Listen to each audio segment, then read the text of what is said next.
Welcome back to Havoc TV, guys. It is Holland in the seat again. It's a beautiful day in Cape Town, and I am sitting in a Audi A6 3-liter turbo diesel with Edrich. Edrich, thank you for being here with us. Thanks, Holland, for having me. Yeah, guys. Sorry for the Audis again. I know I made a disclaimer in my other video, but unfortunately, like I said, our community is Audi-centric, so we've got another one. But Edrich, I mean, thanks again for taking your time out. And this is definitely a car that I've seen around a lot. We've seen around a lot. You're a huge car enthusiast yourself. That is quick. That is so quick. Oh my gosh. KO4 for the win.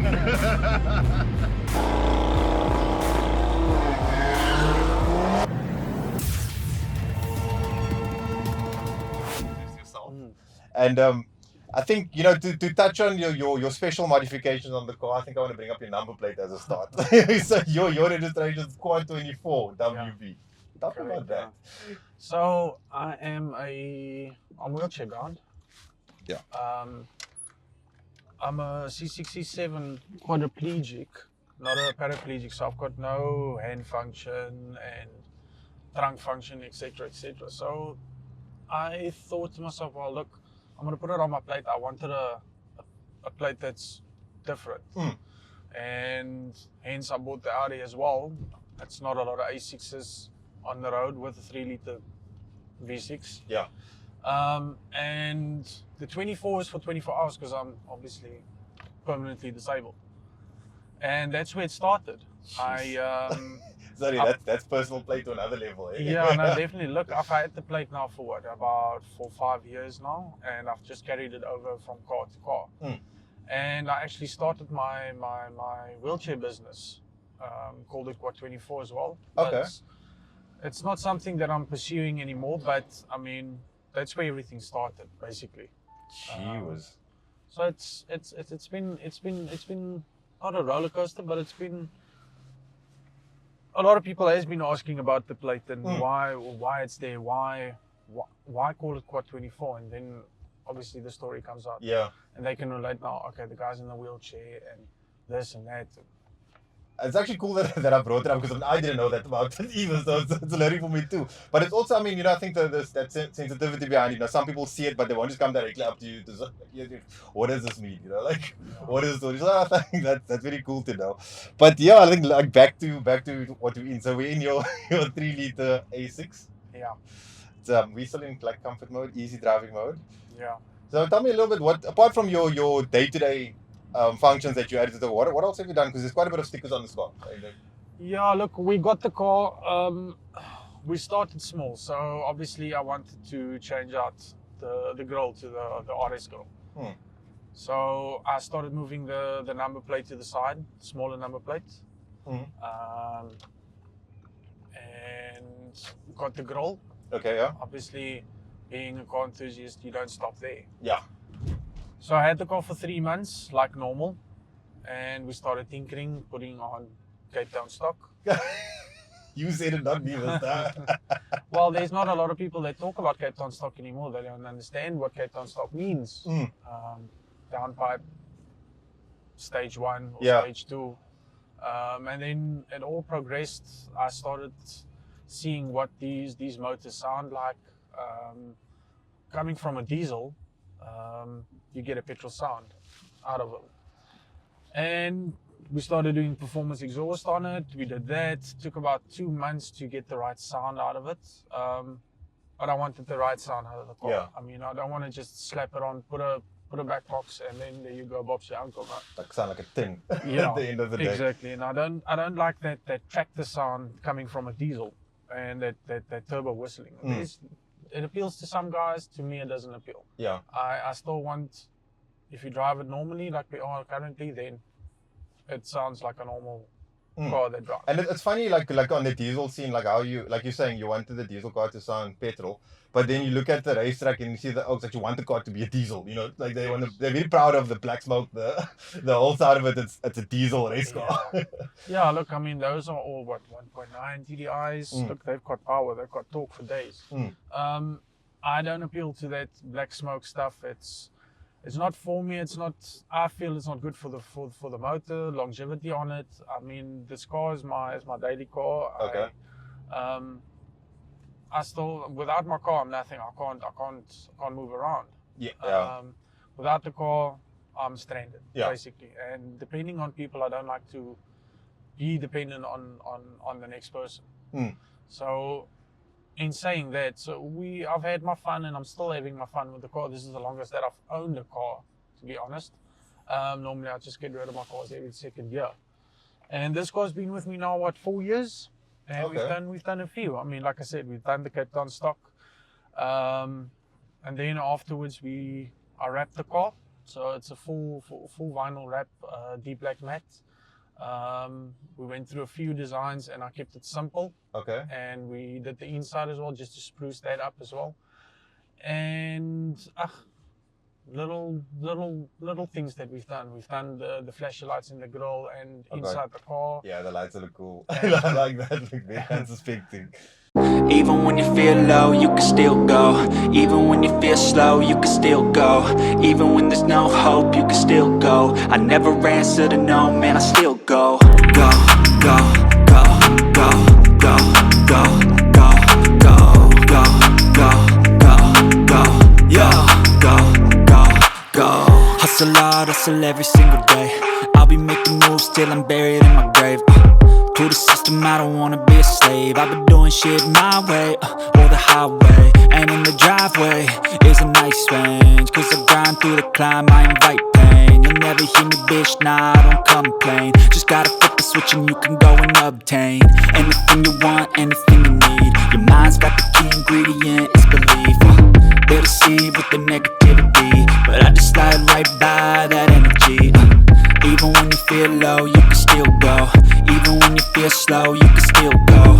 Even when there's no hope, you can still go. I never answer to no, man, I still go.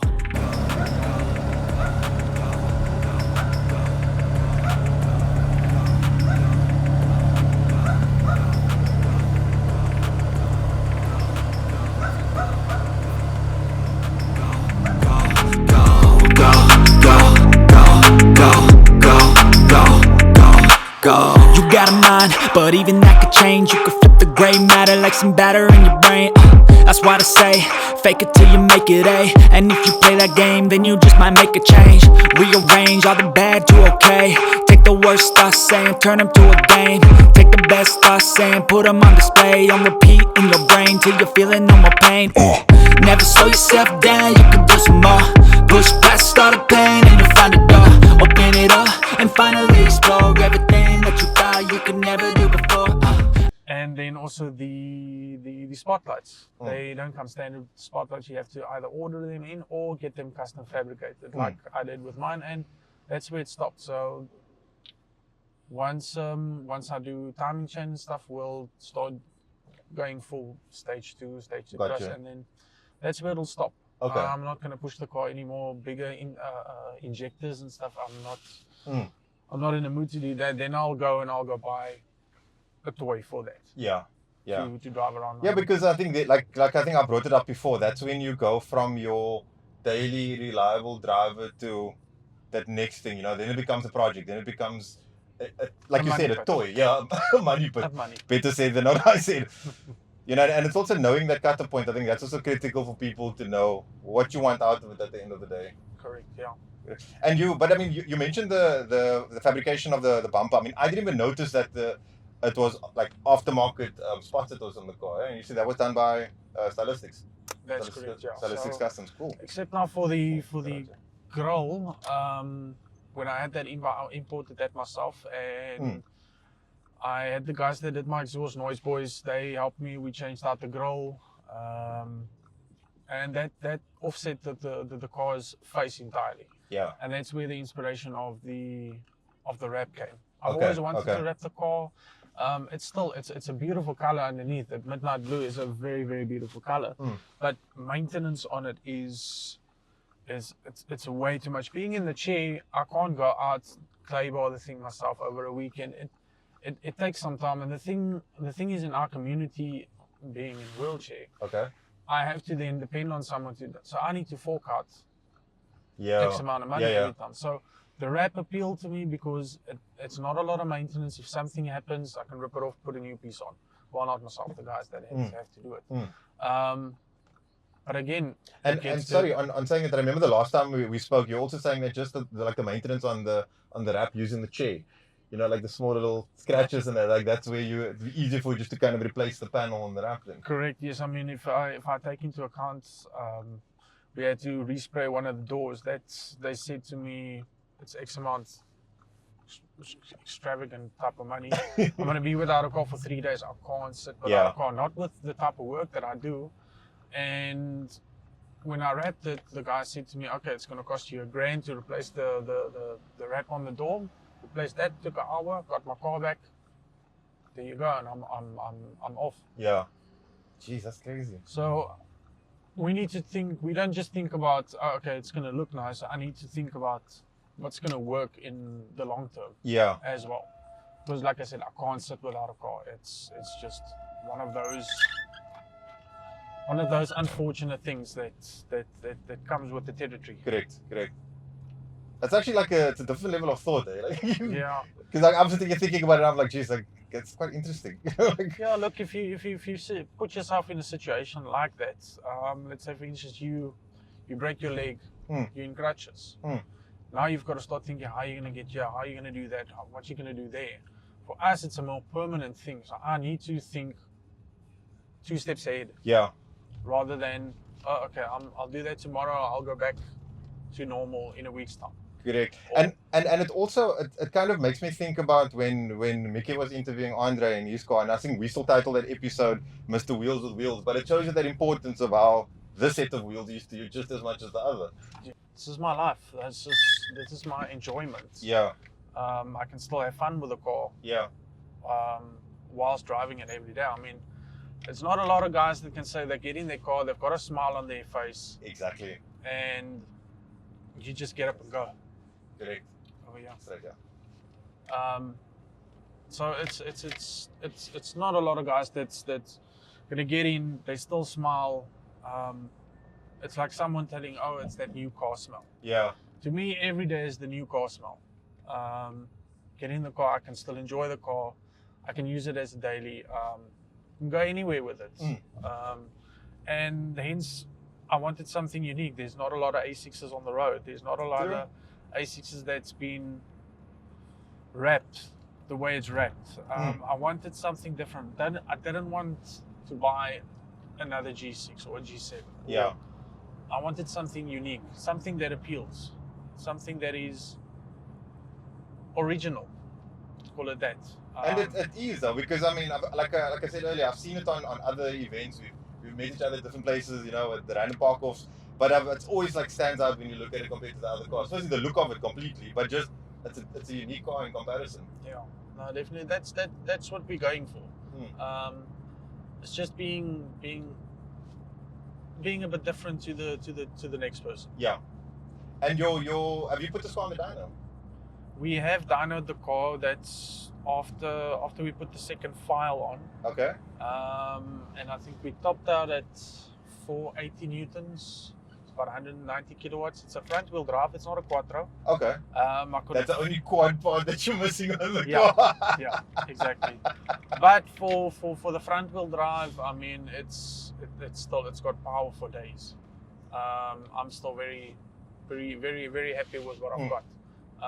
It's got enough torque. And that's also the other thing. I was looking for a car that's got enough power that I can play with, but it's also light on fuel.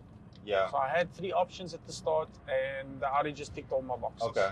Yeah, that's not an easy thing to try and piece together. Correct. Yeah. It's 2 different ends of the spectrum, so that's Look, if you take into account now that with our diesel prices going up, petrol prices going up, I would still hands down still buy a diesel, because I can still get the mileage. Yeah, it's going to cost me a lot more, but it's still going to be more bang for your buck. Yeah. You're still going to enjoy the car. And to be honest, the diesel's always got one thing in its pocket. It's the torque that you get out of the car. Yeah. You know, just by default, you're sitting with torque. You add a little bit of mods, and then you got more torque. Exactly. And quite a bit more torque. Put it that way. Look, to give you an idea with everything that we've done with the last file that we had written for the car, I average out on a tank around 15 kilometers a liter. Okay. So, and that's daily driving, traffic driving, having a little bit of fun.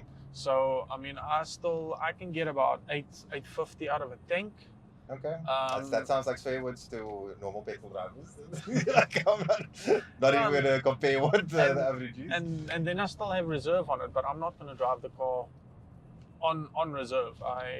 I've always said there's too much gunk in the trunk. Yeah.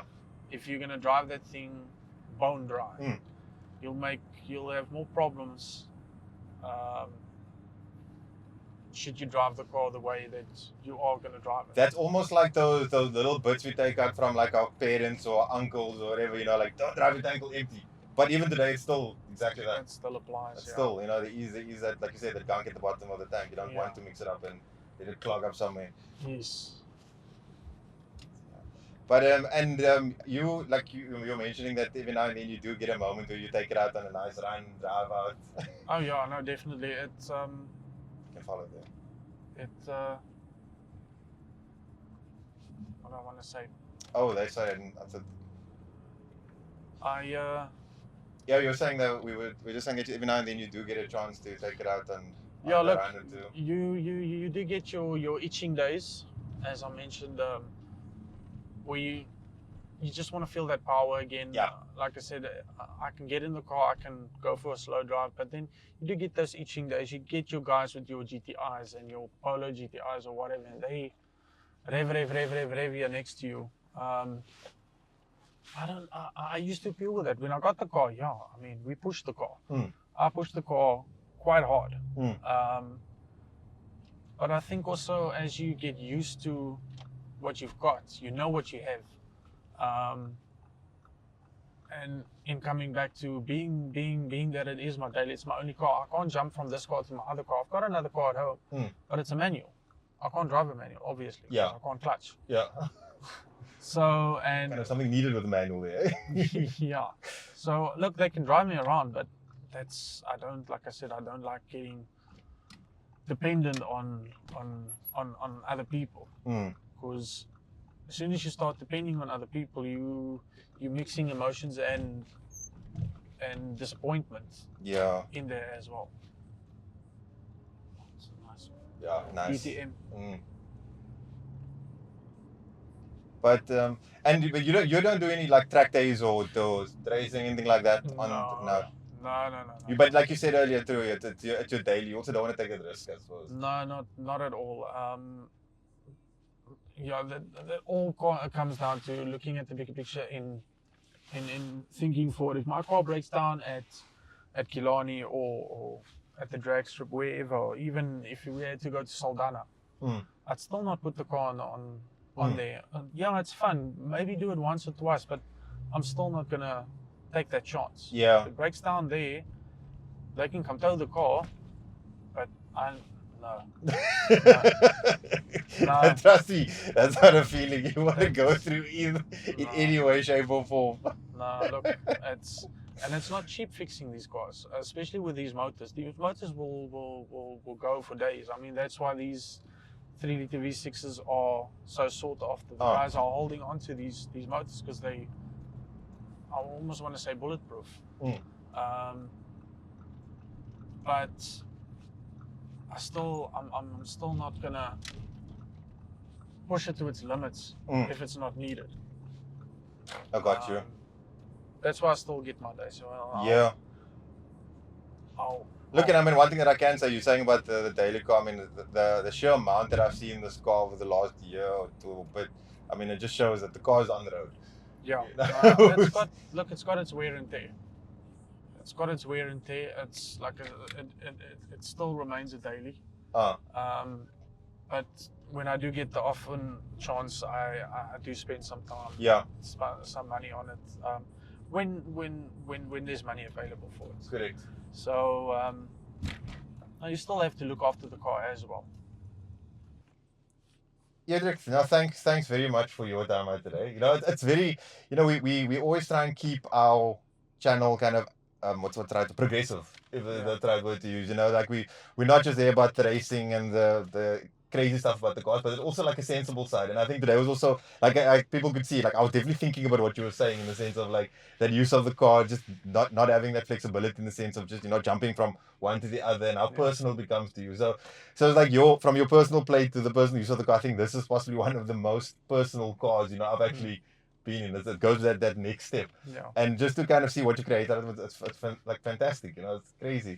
So I just want to say thanks again for you guys. Remember, please do like, share, and subscribe to the channel. Please comment on anything that we've said that you're querying about, anything you'd like to know. Have a look at the cinematics. You'll see what I was talking about. The exterior of the car is beautiful, interiors customized in different ways, either personal ways and other. But for those of you that continue following us, thank you once again. Our subscriber base is growing. We're really grateful for where we're at. And for those that you want to, please join our channel too. With the buttons active now, please support us. The more support we get, the more we can do for you.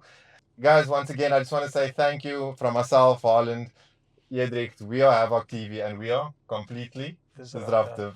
Thank you.